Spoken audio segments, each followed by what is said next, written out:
Welcome to Season 5 of the Long-Winded One podcast.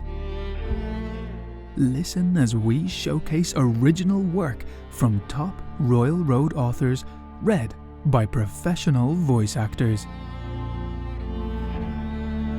Hear interviews from your favourite lit RPG and game lit authors. Lastly, listen as the Long-Winded One tries his hand at his first ever lit RPG novel, The Four Treasures. Part 1. Call to Adventure. Chapter 1. A Mid-Winter Hike. December 21st, 2014, 7:30 a.m. Carwent, UK. Eru. It's time to wake up, Bren. What time is it?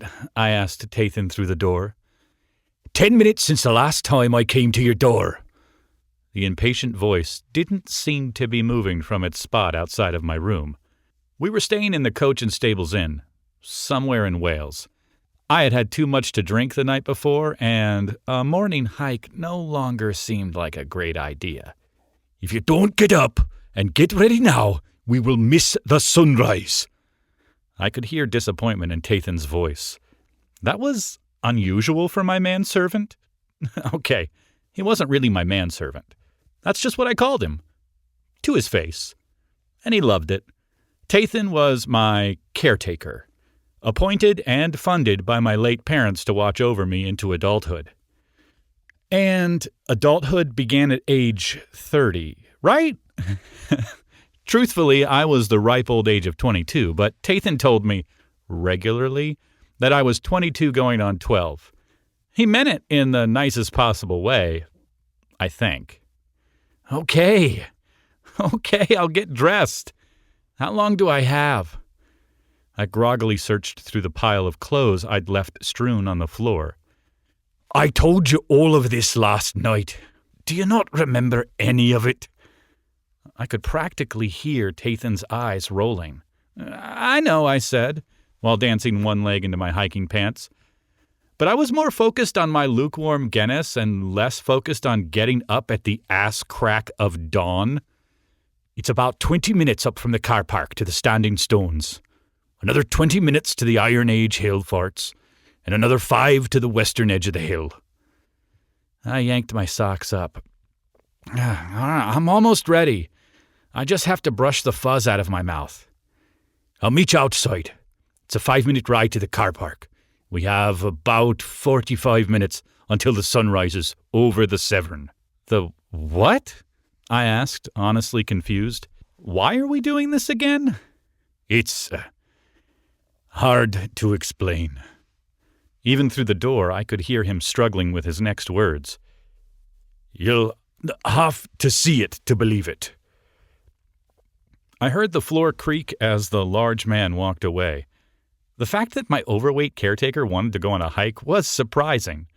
I think my desire to go back to bed was only overridden by the desire to see him sweating through his winter coat. I finished brushing my teeth, grabbed a coat, and headed out the door. Only one road ran through the middle of Carwent, the town we were in. We were headed from the edge of the remains of a Roman wall to the residential area, and on the edge of that, to a parking lot. It's called a car park in Wales, I guess. What is the Severn? I asked, still thinking about Tathan's last statement about wanting to reach our destination by sunrise. Tathan glanced at me. The river. You really don't know about the River Severn. Hey, I've never been here before. I've been in the UK for about 30 hours at this point. Cut me some slack. He shook his head.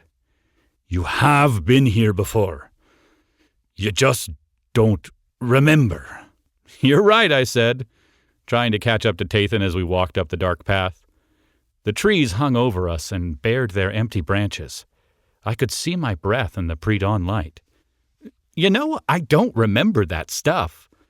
The truth was, I didn't remember anything before my 18th birthday. Tathan kept his back to me. We haven't talked much about your memory loss, have we? Well, I've tried, but you always tell me that someday I will remember everything. He didn't seem to notice my attempt at mocking his deep voice. Tathan stopped on the path. That's true. The trees had begun to thin out this far up on the hill. In the distance, I could see some stones sticking up out of the ground next to the trail. And that day is today. What is that supposed to mean? I asked, finally catching up to him. Tathan turned toward me. I could see frost glistening on his beard and what little light there was. On midwinter morn, he began, but I cut him off with a laugh. Midwinter morn? Thou art speaking in yon ways that doth hurt my ears. Come on, tell me the truth. Why are we here? He exhaled, his massive frame expelling a great cloud of mist into the air. He gazed around before focusing back down the hill into the horizon. I have come to love you, Bren, but if you're going to get through the next few weeks, you're going to have to start listening. He paused.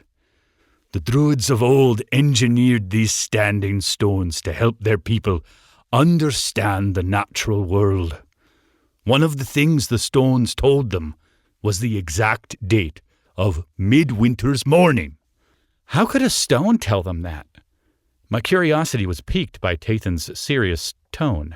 Tathan pointed over his right shoulder, back out to a body of water that I could only guess must be the Severn. There's a notch in the hills across the Severn. On midwinter's morning, the sun rises in the notch of the hill and lines up perfectly with the standing stones on this hill. That's pretty amazing. Does it still work that way? How many years ago are we talking? Aye, it still works. And the antiquity depends on which stones you're talking about. In Ireland, standing stones were used 5,000 years ago. These particular stones fell out of use around the time the Romans lured the Celtic tribes out of their hill forts, about 1,500 years ago. Why did the Druids care so much about midwinter morning? I noticed the long grasses on the hill were becoming more visible as the sky continued to lighten. Tathan began walking again up toward the first standing stone. We were still a few minutes away from the moss-covered stone.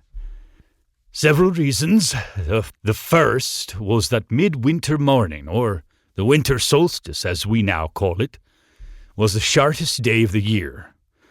Tomorrow the sun will shine in the sky a little bit longer than it did today, and so on. Celtic people used this information to begin preparing their agricultural calendar.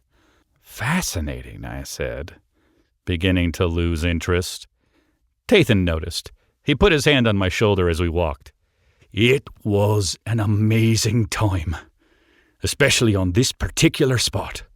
The people of the town came out of their earthen homes and celebrated one of the few days of the year when the veil between this world and the other world was thin. The other world? I asked. Tathan nodded. The land of magic and the undying. And on the solstice, the fey spirits and the Celtic gods could come and be amongst the people here in the mortal world. I held back a laugh. Aren't I a little old for fairy tales? You'll have to ask the fairy. What? I was beginning to worry about Tathan. I wasn't sure where this conversation was going anymore. We stopped next to the rough-hewn standing stone. It was tall, stopping, rising to around my eye level. At the top of the stone was a notch cut about 3 inches wide. I looked at my older friend. Tathan, you're really starting to freak me out. I know, he replied with an expression that looked oddly like pity. I'm trying to prepare you for what is coming. I know I'm not a great listener, dude, but from the sound of things, the great magic of midwinter morn is going to suddenly restore my memory. There was something about some dead gods. Oh, and a fairy. It was too early for this nonsense, and I was starting to get upset with Tathan and his cryptic riddles. Oh, I never said anything about dead gods. Tathan turned serious. It is time for sunrise. Take your place behind the stone and watch the horizon. I paused and then sighed loudly, wanting him to recognize my frustration. Then I walked to the uphill side of the stone and took my position. I placed my nose near the notch in the top of the stone and scanned the distant hillside across the River Severn. The mist that surrounded us burned away as the first rays of the sun began to crest the hill. A brilliant color came to us as if in slow motion, and through the notch in the old Druid stone, I saw the world anew. Thank you for joining us down this Lit RPG deep dive. Please consider giving us a review on Apple Podcasts and visit us over at longwinded.one, where you can see past episodes and find all of our socials, even our new Discord server. We hope you enjoy.